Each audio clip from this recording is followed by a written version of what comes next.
Al-Quran sebagai pedoman hidup. Al-Quran itu aturan. Kalau kita melihat dari beberapa ayat Al-Quran, ternyata menjalani hidup itu mudah. Karena memang kita sudah disiapkan aturannya. Sambil contoh bahwa manakala kita memiliki kendaraan, baik itu mobil ataupun motor, maka setiap barang yang kita beli selalu ada buku panduan, selalu ada buku petunjuk. Apa sajalah, baik barang elektronik, handphone, apapun itu, pasti di dalam kemasannya, di dalam bungkusnya akan selalu ada buku petunjuk. Nah, sesungguhnya kita diciptakan oleh Allah Subhanahu wa Ta'ala. Allah ciptakan kita dan Allah memberikan buku petunjuk kepada kita agar senantiasa dalam menjalani kehidupan ini, insya Allah selamat di dunia, selamat dalam perjalanannya, selamat ketika kembali, dan selamat sampai tempat tujuannya. Karena tujuan akhir kita bukan di dunia, Pak. Tujuan kita ini bukan di dunia. Guru saya sering bilang dulu, almarhum Kiai Asari Jamal itu, beliau sering mengatakan dunia adalah tempat meninggal, akhiratlah tempat tinggal. Jadi sebetulnya dunia ini bukan tempat tinggal kita. Nah, di dalam sebuah asarus sahabat, asar itu ucapan sahabat, bukan hadis ya. Kalau hadis tentu ucapan Nabi, sehingga perlu sanad, perlu rawi, perlu periwayat yang sikoh, sehingga tidak terkategori hadis palsu, hadis dhaif. Nah, kalau asar itu adalah ucapan sahabat. Dalam sebuah kitab diceritakan tentang sahabat Ali pernah melakukan sebuah perjalanan. Dalam perjalanannya dengan para sahabat Ali ini berhenti di depan kuburan. Di depan kuburan, lalu beliau mengatakan, "Assalamualaikum ya ahlal maqabir, anna buyutakum qad sakana ghairukum wa anna amwalakum qad iktasamaha auladukum wa anna azwajakum qad tazawwaja ghairukum. Hadza khabaru ma indana fama khabaru ma indakum." Suatu saat sahabat Ali dengan para sahabat itu melewati sebuah pekuburan. Ketika sampai di depan pekuburan, sahabat Ali berhenti. Kalau mengucapkan salaman, memang begitulah sunnahnya. Jadi kalau kita ngelewatin kuburan itu bukan pamit-pamit, Pak, bukan. Maaf, numpang, bukan begitu, Pak. Emang dia yang punya wilayah, numpang kita? Bukan. Manakala kita melewati kuburan, ucapkan salam. Assalamualaikum ya ahlal maqabir, antum sabiqun, insyaallah nahnu bikum lahikun. Lalu kemudian membaca sholawat, khususkan bagi penghuni maqabir tersebut, agar menjadi kebaikan kepada kita dan insyaallah menjadi kebaikan kepada orang yang sedang berada di alam kubur. Nah, pada saat sahabat Ali ini melewati sebuah kuburan, lalu dia mengatakan kalimat-kalimat, ada 3 kalimat. Yang pertama, Assalamualaikum ya ahlal maqabir. Selamat, salam sejahtera bagi kalian yang sudah ada di alam kubur. Inna buyutakum qad sakana ghairukum. Kata sahabat Ali, nah ini kembali lagi kepada bahwa dunia ini bukan tempat tinggal, Pak, bukan tempat tinggal. Sekali lagi, ini bukan hadis tapi ucapan sahabat yang disebut asarus sahabat. Apa kata sahabat Ali? Inna buyutakum qad sakana ghairukum. Wahai para penduduk, orang-orang yang sudah mati, ketahuilah bahwa rumah kalian yang kalian bangun kemarin, hari ini sudah ditempati oleh orang lain. Normatifnya kan begitu, Pak ya. Kita punya gedung, kita punya rumah, kalau kita mati ditempatin siapa, Pak? kita tempatin? Enggak ya. Orang yang kita tinggalin lah yang menempatinya. Jadi nggak usah terlalu megah lah bikin rumah. Pikirin buat kita rumah di sono, Pak. Berbanyaklah berbuat baik, perbanyaknya sedekah, bukan membagusi rumah, bukan. Bela yang penting nggak kebocoran, nggak penting nggak kehujanan, nggak penting nggak kebasahan.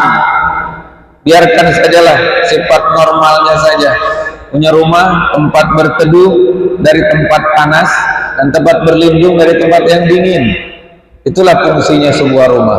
Karena besok lusa ketika kita mati, rumah yang kita bangun dengan megah, ketika kita mati orang lain yang nempatin. Satu. Yang kedua, agar kita mengingat bahwa dunia ini akan kita tinggalkan.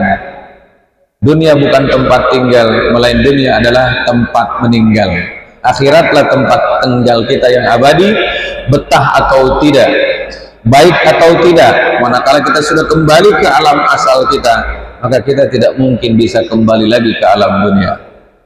Yang kedua, ucapan sahabat Ali, inna amwalakum qad iktasamaha auladukum. Wahai penduduk kuburan ini, kata sahabat Ali, yang pertama, rumahmu sudah ditempati orang lain. Yang kedua, harta-harta peninggalanmu telah dibagi oleh anak-anakmu. Pak, Bapak, Pak, ngantuk enggak sih ini? Pak, waduh, nggak ada sambutan suaranya nih, ngantuk ya, Pak. Nah, baru ada suaranya. Kalau kita memiliki banyak harta, kata Nabi, yatba'ul mayyita arba'atu asya. Yang mengiring kita dalam kehidupan itu ada 4. Yang pertama, yatba'u ila qabdi ruhihi. Sesuatu yang ikut kita sampai dicabut nyawa, huwa maluhu, hartanya. Harta itu ikutin kita kalau kita masih hidup, Pak. Kalau sudah mati bukan punya kita lagi. Ya, kita mati, seseorang meninggal, dikubur juga belum jasadnya, hartanya sudah dibilang apa, Pak? Harta peninggalan apa harta bawaan? Harta peninggalan apa harta bawaan? Harta peninggalan, berarti ditinggalin apa dibawa? Ditinggalin. Normalnya orang mati, harta warisannya dibagi oleh ahli warisnya. Walaupun semasa hidupnya anaknya yang darah dagingnya ini tidak pernah berbuat baik sama sekali kepada orang tuanya, bahkan berbuat jahat kepada kedua orang tuanya, tidak pernah memuliakan orang tuanya, pada saat orang tuanya mati tetap dia masih ahli warisnya selama dia masih beragama Islam.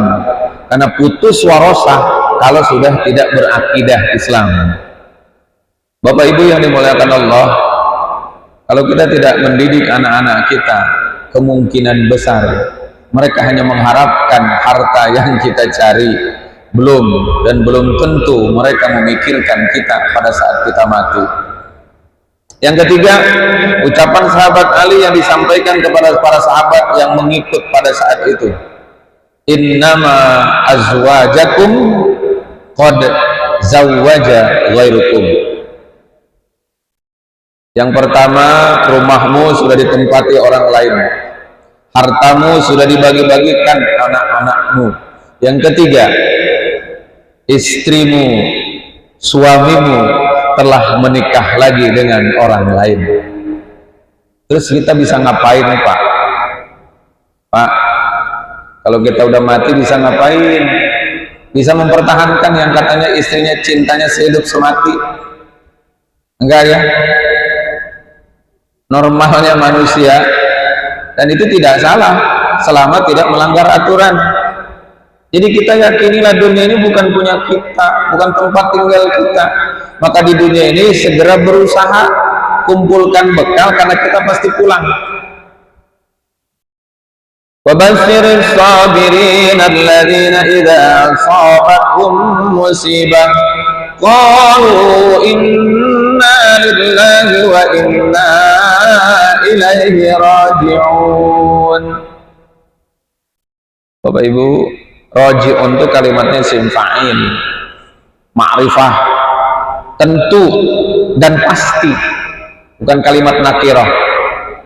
Raji'un, kita semua pasti kembali, cuma persoalan kembalinya kapan kita tidak ada yang tahu. Yang jelas semua kita pasti kembali ke hadapan Allah Subhanahu wa ta'ala. Oke, kita lanjut ke kajian malam hari ini.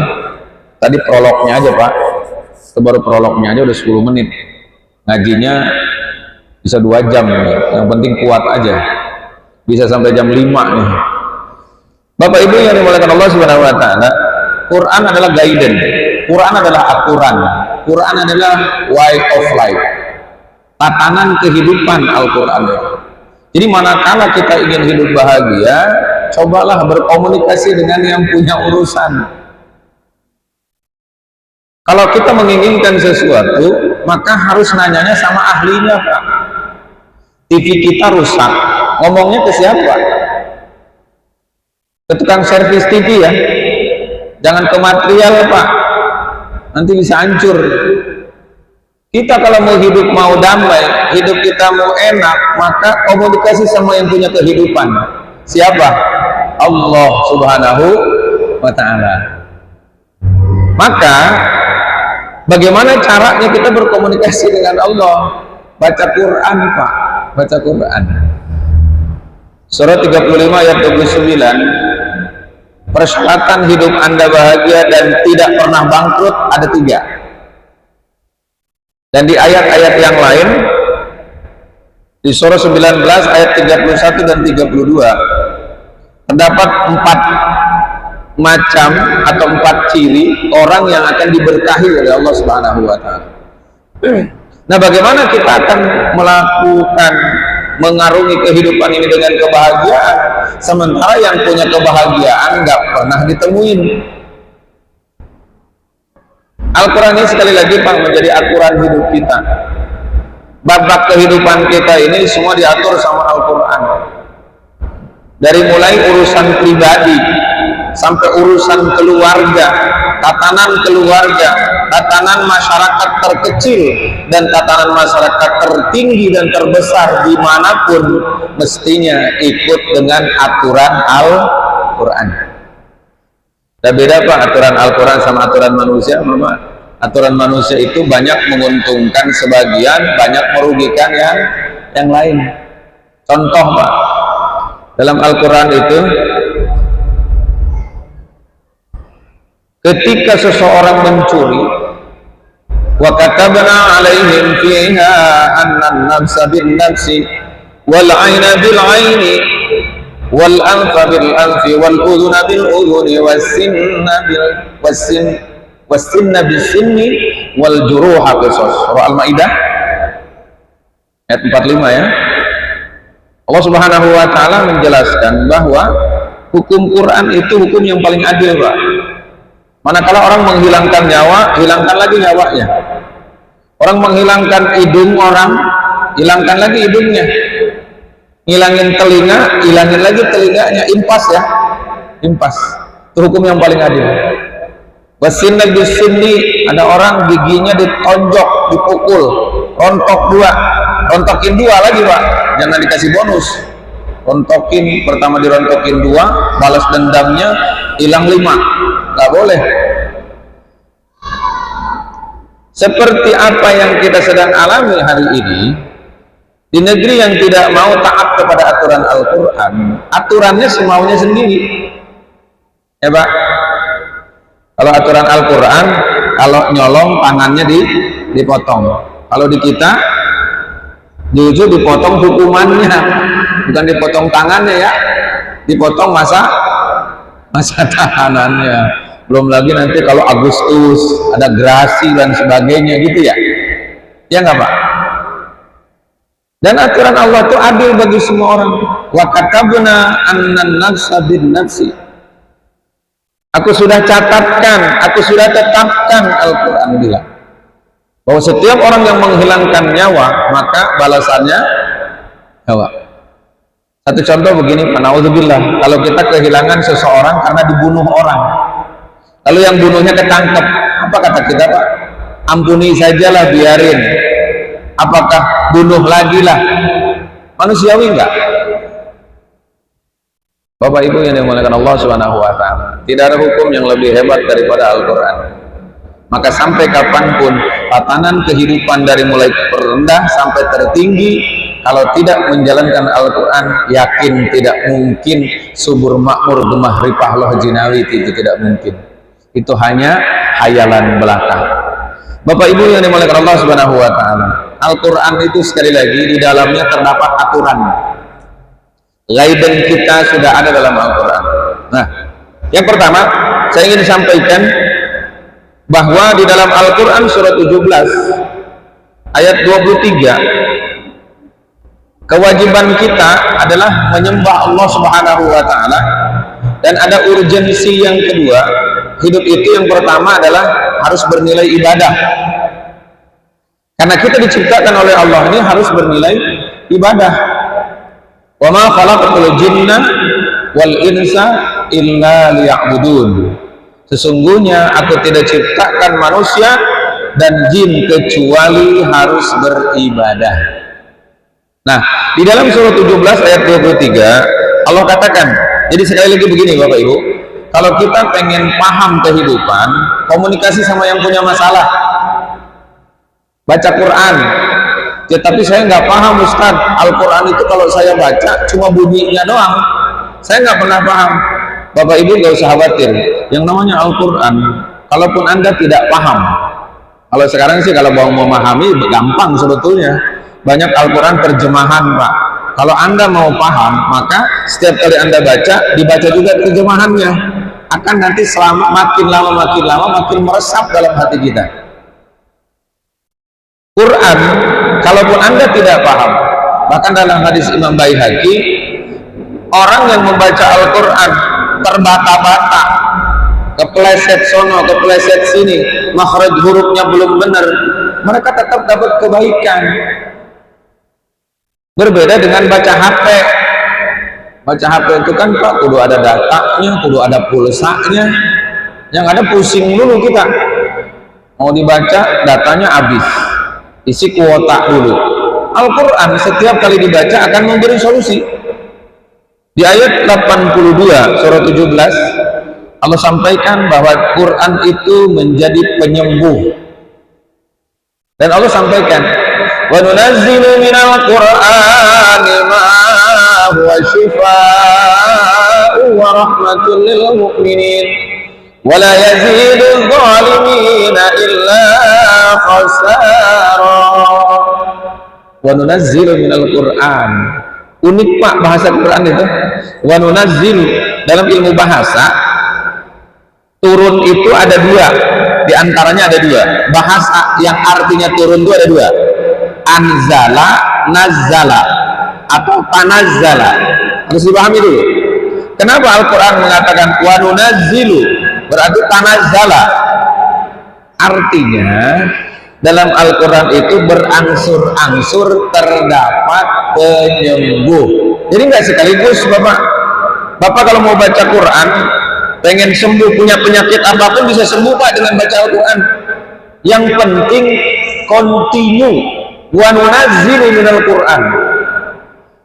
5 tahun ke belakang saya pernah cerita di sini waktu kuliah duhur kalau tidak salah, sekitar 2017 apa 2019 apa 2020, saya pernah cerita di sini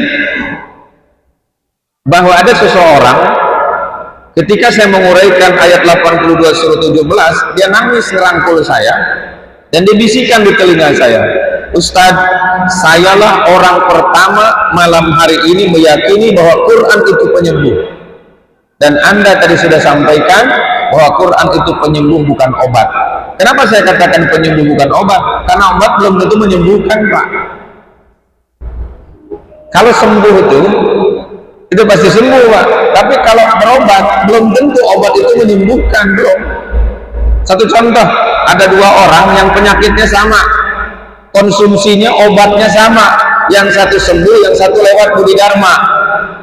alias ngapain ke Budi Dharma?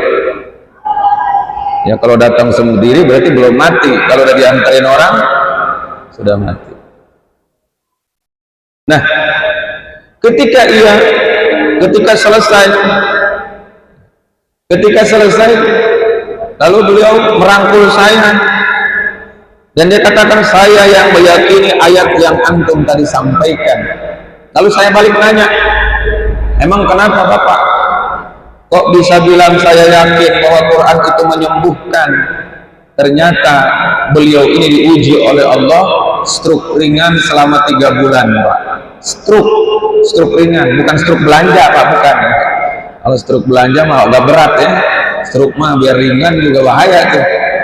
Stroke ringan kenapa? Lidahnya ngelipat Pak, selama 3 bulan tidak bisa bicara.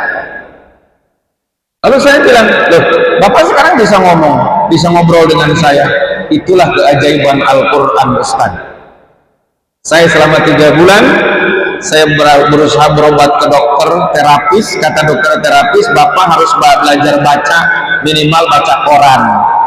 Karena beliau ini Muslim dan meyakini lebih baik baca Quran daripada baca Quran, karena Al-Quran itu informasinya tidak ada yang kadaluarsa Pak.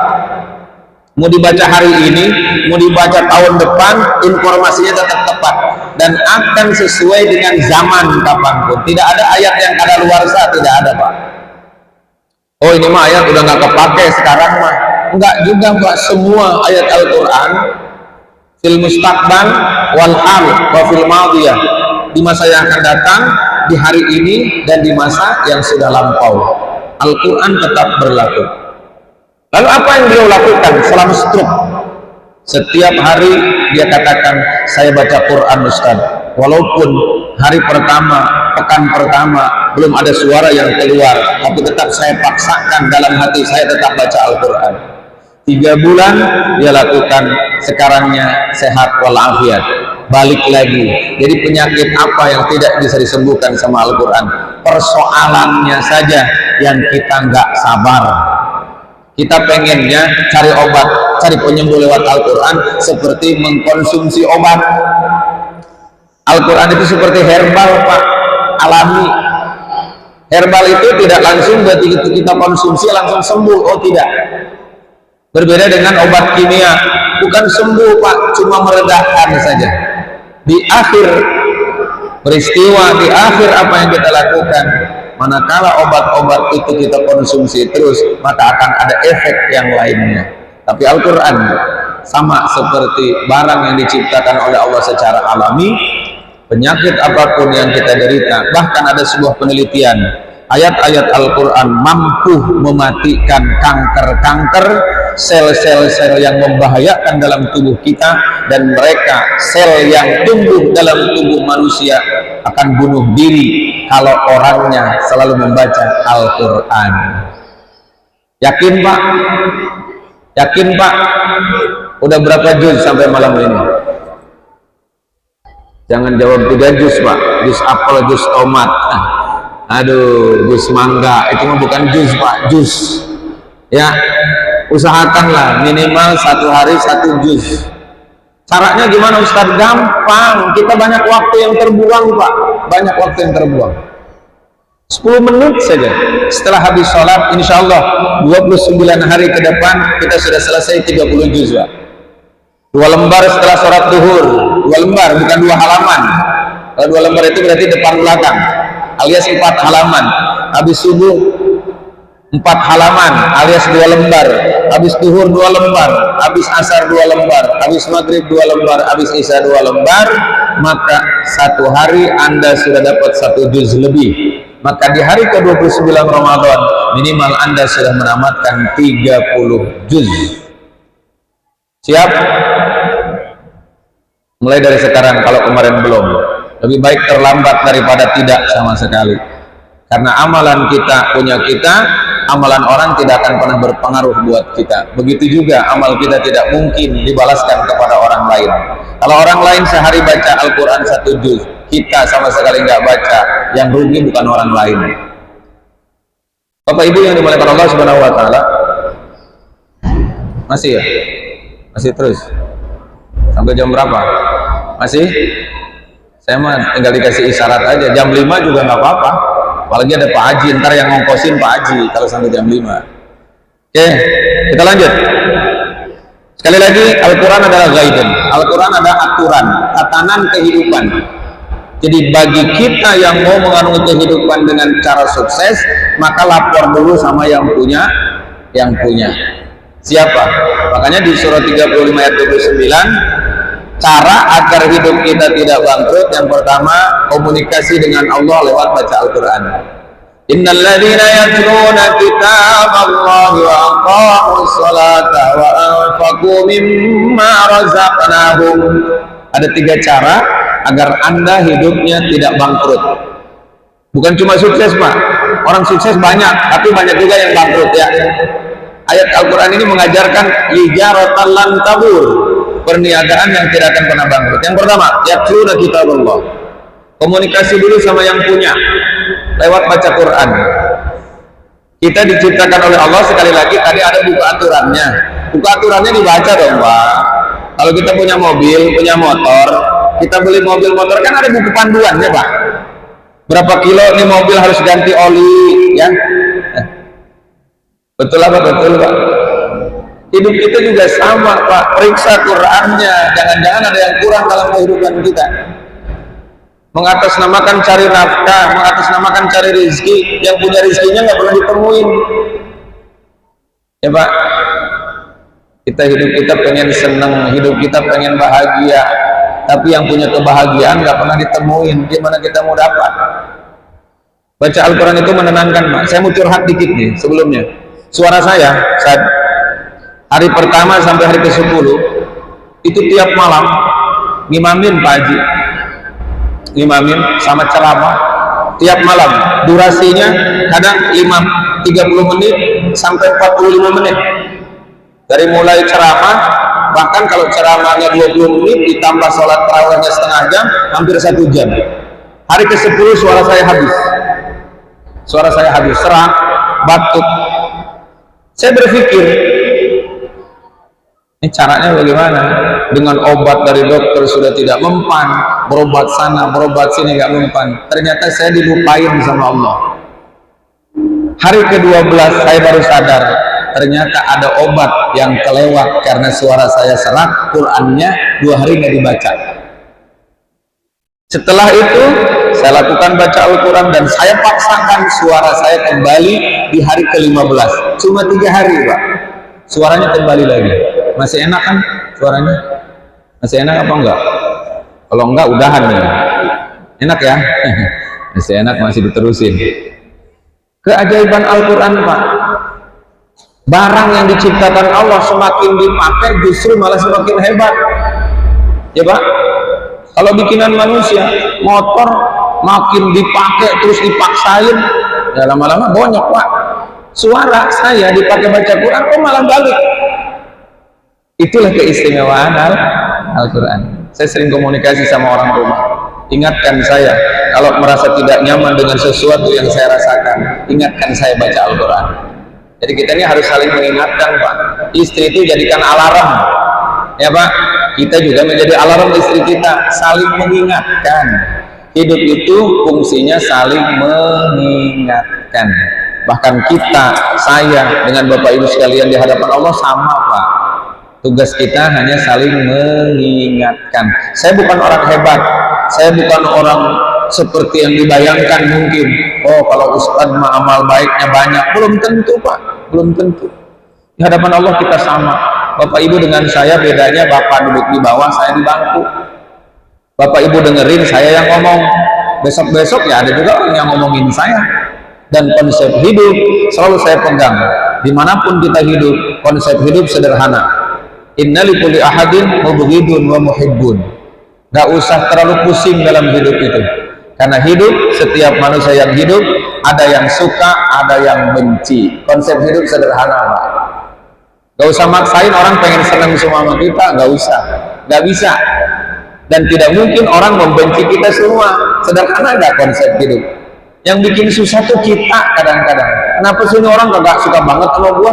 Ada masalah apa? Gak usah, biarin aja, lama-lama juga dia stroke sendiri, Pak. Ya nggak? Ya Pak. Kenapa kita kepo dengan urusan orang? Ini orang ini kayaknya nggak suka banget sama gua. Kenapa sih? Gak usah dicari tahu. Kalau memang kita dalam melakukan kebenaran, jalan terus, kecuali kita ini yang salah. Introspeksi namanya. Karena memang introspeksi lebih sulit daripada koreksi. Ya Pak. Gajah di seberang lautan, gajah. Semut di seberang lautan tidak nampak, gajah di pelupuk mata. Oh kebalik ya. Semut di seberang lautan nampak dengan jelas, gajah di pelupuk mata tidak terlihat. Ternyata orangnya ketimbang gajah, Pak. Jadi kagak kelihatan yang lain. Bapak Ibu yang dimuliakan Allah Subhanahu wa taala. Yang pertama baca Quran, yang kedua dirikan sholat dengan tepat. Resep hidup yang kedua. Kalau Anda ingin hidup bahagia, Pak, Bapak, nah iya, masih hidup, masih bangun. Kalau kita menjalani hidup tanpa sholat itu hampa betul. Coba tanyakan kepada mereka, maaf, bukan berarti kita ahli ibadah, bukan. Tanyakan kepada mereka yang nggak pernah sholat, apakah dapat ketenangan? Gak mungkin. Sholat itu menenangkan, dan salah satu unsur keberkahan ternyata dalam sholat. Surah 19 ayat 31. Wa ja'alani mubarakan aynama kuntu wa awsani bis salati waz zakati ma dumtu hayya wa barran bi walidati wa lam yaj'alni jabbaran syaqiyya. Ada dua ayat di surah 19 ayat 31 ayat 32. Wa ja'alani mubarakan aynama kuntu. Dia menjadikan aku diberkahi dimanapun tinggal, kata Nabi Isa. Wa awsani bis shalah. Penyebab keberkahan itu adalah salat salah satunya. Wa zakati, dan menunaikan zakat. Bagi yang mampu, yang tidak mampu sedekah atau infak. Madum tuhayya, selama kita hidup.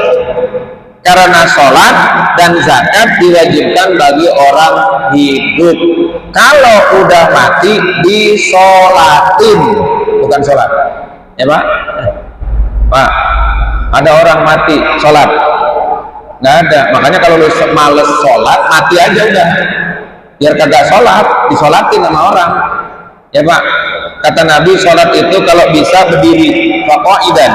Kalau tidak bisa, duduk. Nggak bisa duduk, pamuddoji'an, miring.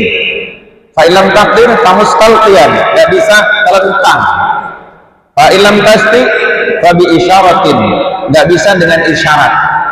Di dalam fikih Syafi'iyah, nggak bisa isyarat juga, lafalkan, ucapkan rukun sholat. Karena otaknya, akalnya masih normal. Walaupun tubuhnya sudah tidak bisa bergerak, akal masih ada, sholat masih tetap wajib. Nggak bisa juga ngucapin, lafalin rukun sholat, panggil tetangganya, suruh nyolatin. Ya Pak? Baru berhenti itu kewajiban kita sholat. Wa awsani bis sholati waz zakati ma dumtu hayya. Yang ketiga, resep hidup berkah adalah berbuat baik kepada kedua orang tua.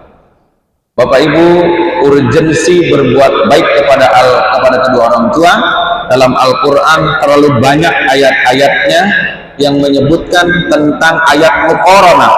Muqaranah itu ayat yang berbarengan. Salah satunya adalah surah Al-Isra ayat 23. Wa qadara rabbuka alla ta'budu illa iyyahu wa bil walidaini ihsana. Allah telah mengetuk palu, telah ketok palu bahwa kita tidak boleh menyembah kecuali menyembah Allah. Salat menghadap Allah Subhanahu wa taala. Yang kedua, setelah salat dilakukan, maka berbuat baik kepada kedua orang tua. Wa bil walidaini ihsana. Bahkan di surah Luqman, Allah Subhanahu wa taala berfirman di ayat ke-15 ya. Wa in jahadaka an la tusyrika bi ma laysa laka bi ilmun fala tuti'huma wa sahibuhuma fid dunya ma'rufa. Kalau Anda punya orang tua kafir, kalau Anda punya orang tua tidak beriman, mohon maaf, orang kafir lah ya, bukan non muslim Pak, kafir. Karena orang ahli bahasa lebih senang dipanggil kafir daripada non muslim. Karena menurut mereka kalau non itu bahasa Inggris ya. Artinya apa non Pak? Tidak. Muslim itu bahasa Arab yang artinya orang selamat. Maka kalau dikatakan non muslim berarti dikatakan orang yang agak selamat. Ahli bahasa justru senang dipanggil kafir Pak. Kenapa? Karena kafir itu hanya menutup diri, tidak mau beriman. Ya Pak? Dalam bahasa Inggris juga cover apa cover? Hah? Kalau cover itu apa? Pelindung atau penutup ya. Makanya hampir mirip-mirip tuh bahasa Arab dengan bahasa Inggris. Nah, kalau kita punya orang tua, naudzubillah, orang tua kita kafir, fala tuti'huma, jangan kau ikuti. Walaupun diperintah menyembah selain Allah, maka orang tua yang memerintahkan pun kita tidak boleh, tidak wajib menuruti perintah kedua orang tua. Tapi wasohibuhuma fid dunya ma'rufa, tetap berbuat baiklah dalam kehidupan dunia bagi orang tua kita. Kenapa Allah perintahkan kita berbuat baik kepada kedua orang tua? Karena tanpa mereka kita hari ini bukan siapa-siapa. Bapak Ibu, satu orang tua, dua orang tua ibu dan bapak bisa membesarkan dan menjaga 10 anaknya. Tapi 10 anak belum tentu bisa menjaga dan mengurusi 2 orang tuanya. Ya Pak? Banyak nggak hari ini orang yang suaminya sudah tidak ada, anaknya sukses malah ditaruh di panti asuhan? Naudzubillah, summa naudzubillah min dzalik. Padahal betapa jasa orang tua membesarkan kita. Kalau hari ini Anda jadi seorang insinyur, maaf, kalau hari ini Pak Haji jadi anggota dewan, bukan karena kehebatan Pak Haji, bukan, karena kehebatan kedua orang tuanya yang telah mendidik, memberikan pelajaran, memberikan bekal. Seluruhnya hebatnya kita bukan karena kita, melainkan kedua orang tua. Sehingga dalam Al-Quran ayat muqaranah banyak sekali Pak. Ketika Allah perintahkan beribadah, maka yang kedua berbuat baik kepada wa'budullaha wa la tusyriku bihi syai'a wa bil walidaini ihsana. Di surah An-Nisa ya. Banyak ayat yang menyebutkan wajib beribadah kepada Allah, yang kedua berbuat baik kepada ibu bapak. Dan di dalam tafsir Imam Nawawi, ibu bapak itu bagi orang yang sudah berkeluarga adalah mertua. Jadi kalau bapak hari ini punya mertua, itu semua sama statusnya kayak orang tua Pak. Jangan dibeda-bedain. Bagi Anda yang belum berkeluarga, surah Al-Baqarah 215, wa ma anfaqtum min khairin falil walidain wal aqrabin, kerabat terdekat. Bagi orang yang belum berkeluarga, aqrabin itu adik, kakak, sepupu, ponaan, itu saudara terdekat. Tapi bagi Anda yang sudah berkeluarga, al-aqrabin adalah ibu bapak mertua. Jadi yang pertama, kalau Anda mau berinfak kepada ibu bapak Anda, setelah ibu bapak Anda, baru ibu bapak mertua Anda. Setelah itu baru yang lainnya. Ada 5 kategori orang yang boleh mendapatkan infak dari kita yang punya harta. Ibu bapak, ibu mertua, kerabat terdekat, kemudian yatim, ibnu sabil, dan masakin. Jadi kadang kita dalam kehidupan Pak, lebih banyak memberi kepada orang, sama orang lain dermawan banget, sama keluarga sendiri hitung-hitungan. Kadang banyak orang begitu, sama ibu bapak pelit banget, giliran sama temennya royal banget, traktir makan, traktir itu, traktir ini, giliran sama orang tuanya hitung-hitungan. Itu sesungguhnya hal yang tidak baik, yang mestinya tidak dilakukan oleh manusia semasa hidupnya. Bapak Ibu yang dimuliakan Allah Subhanahu wa taala. Yang terakhir, Nabi Isa mengatakan, selain berbuat baik kepada kedua orang tua, maka walam yakun jabbaran asiyya. Jangan sampai walam yaj'alni jabbaran syaqiyya. Jangan menjadi orang yang sombong. Jadi orang yang sombong itu nggak bahagia hidupnya Pak. Jadi seolah-olah dia kalau petantang petenteng nyakitin orang, perasaan dia seneng banget gitu. Seneng itu karena sebatas hawa nafsu, Pak. Pak, Bapak, kalau kita nyakitin orang seneng nggak tuh? Nafsunya yang seneng, padahal dalam hatinya tidak ada kebaikan. Yang seneng itu kalau kita berbuat baik, Pak. Berbuat jahat tuh nggak ada yang menyenangkan. Dalam sebuah hadis qudsi Allah mengindikasikan, if'alil khair fa innahu miftahul jannah wa yaqudu ilaiha wajtani bisyarr fa innahu miftahun nar wa yaqudu ilaiha. Isyarat dalam hadis qudsi ini, kata Allah, kerjakan yang baik karena yang baik itu kunci sorga dan membawamu ke dalamnya. Jauhi keburukan karena keburukan adalah kunci neraka dan membawa ke dalamnya. Artinya kebaikan itu yang pertama menenangkan. Tapi keburukan sekecil apapun, tidak ada orang yang melakukan keburukan yang hidupnya tenang. Ada enggak? Ada, Pak. Dolim, biar sekecil apapun sama orang, udah bukan punya orang, punya kita. Semua amal yang kita lakukan, mau baik mau buruk, amal itu bukan punya orang, Pak, punya kita. Sekarang Bapak kalau mau sedekah sama orang, atau kita dikasih sedekah sama orang, itu amalan punya siapa? Memang punya kita. Terus Bapak sedekah sama orang, itu pahalanya punya siapa? Dan punya kita, bukan punya orang yang dikasih. Termasuk doanya saja, kalau kita berikan kepada orang, maka doa itu buat kita. Betul? Saya kasih sesuatu buat Bapak, Bapaknya berdoa.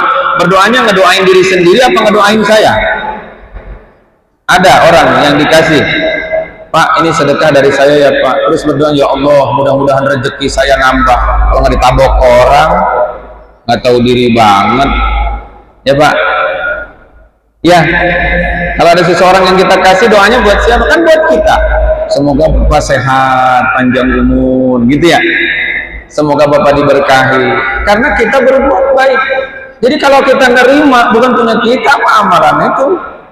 Makanya sering saya sampaikan di beberapa kesempatan, bagi orangnya, mohon maaf, bagi orang yang kurang mampu, kapan lagi kita mau berbuat? Kalau model Pak Haji bagi-bagi, kita yang punya duit bagi-bagi, itu kan amalannya dia. Nah giliran yang nerima, kapan berbuat baiknya? Makanya sering saya sampaikan, ibu-ibu kalau dapat santunan, ibu-ibu kalau dapat jatah, dapat sumbangan, itu yang disumbangin itu bukan punya ibu, yang dapat itu sumbangan itu bukan punya ibu, yang punya ibu bapak, yang bapak ambil dikasih sama orang. Makanya saya dulu zaman pandemi Pak Haji tahun 2019, satu-satunya provinsi yang dapat bantuan kan cuma DKI. Zaman pandemi dapat beras, dapat supermie, dapat sarden, gitu ya. Saya ngomong tuh sama pengurus wilayah, sama Pak RT, sama Pak RW, Pak RT minta tolong, nanti kalau bantuan turun siapin bak, siapin ember besar. Buat apa Pak Ustadz? Nanti kalau mereka dapat sumbangan, suruh dibuka berasnya, taruh sebagian di situ. Ini beras yang ditaruh buat orang yang kagak kebagian. Jadi ibu dapat sesuatu dan ibu punya amal karena ibu berbagi. Jangan nunggu dikasih terus, Pak. Ya Pak, Bapak, ini masih terus apa kagak sih? Masih terus sampai jam 5. Beneran? Kalau Pak Haji yang nyuruh apa-apa saya mah. Ya kalau bapak-bapak yang nyuruh namanya nyiksa. Masa sampai jam 5. Bapak Ibu, oke, satu lagi. Kesimpulan apa yang saya sampaikan. Jadi apapun keluh kesah Anda, cepat komunikasi yang punya masalah. Baca Quran. Sekali lagi, Iqra'ul Quran fa innahu ya'ti yaumal qiyamah syafi'an li ashabi. Kata Nabi, bacalah Al-Quran karena Al-Quran akan menjadi sahabat orang-orang yang mau membacanya, dan kelak di yaumil akhir akan memberi syafaat, meringankan dosa-dosa kita yang pernah kita lakukan. Kita kan banyak dosa, Pak, saya, Bapak, Ibu, jangan aku jadi orang benar, Pak. Mending aku jadi orang banyak salah tapi berusaha membuat kebaikan yang bisa mengurangi kesalahan. Sering saya sampaikan, kurangi kesalahannya, kurangi keburukannya. Kenapa dikurangi? Karena kita tidak mungkin tidak melakukan keburukan. Sifat manusia pasti akan ada kebaikan dan ada keburukan. Oleh karenanya perbanyak terus kebaikan, karena kita yang untung, dan kurangi keburukan, kita juga yang insya Allah akan mendapatkan manfaatnya. Cukup ya? Cukup? Barangkali ini saja dulu. Mudah-mudahan apa yang saya sampaikan bisa bermanfaat. Mari kita sama-sama niatkan untuk beribadah di malam ke-21 bulan Ramadan. Semoga Allah turunkan Lailatul Qadar yang di dalamnya lebih baik daripada 1000 bulan. Kalaupun Allah belum menurunkan hari ini, maka di lain kesempatan tetap minta kepada Allah, di kondisi seperti apapun, sempatkan waktu untuk bangun di tengah malam. Setiap malam di bulan Ramadan jangan sia-siakan. Nah, Rasulullah SAW mengajarkan kepada kita, tahannus itu 10 hari terakhir, Pak, bukan 10 hari pertama. Kita kebanyakan dekat ke masjid itu 10 hari pertama, ya Pak, sendalnya sampai di luar, jamaahnya sampai di luar. Sekarang di luar semua, Pak, ya, sama jamaahnya di luar semua, nggak ada yang masuk lagi ke masjid, bisa dihitung pakai jari nih, ya.